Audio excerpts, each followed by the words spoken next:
Hey, it's Tanner Peterson here with Wikispeed in Lynwood, Washington. This Thursday, June 21st, 10:21 in the evening. I worked in the shop this evening on car number 8 here, which is just the frame beams.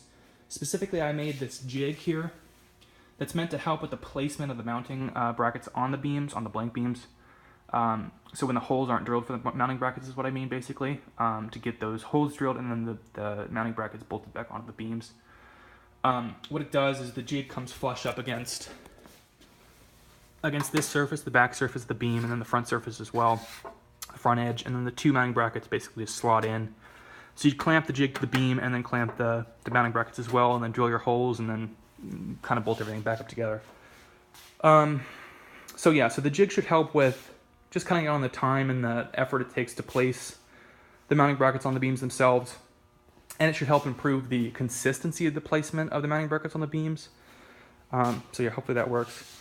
Right now it's kind of just glued up. The jig itself is just glued up and waiting to dry. So we'll see how that works next time. That's about it. Thanks. Wikispeed out. Bye.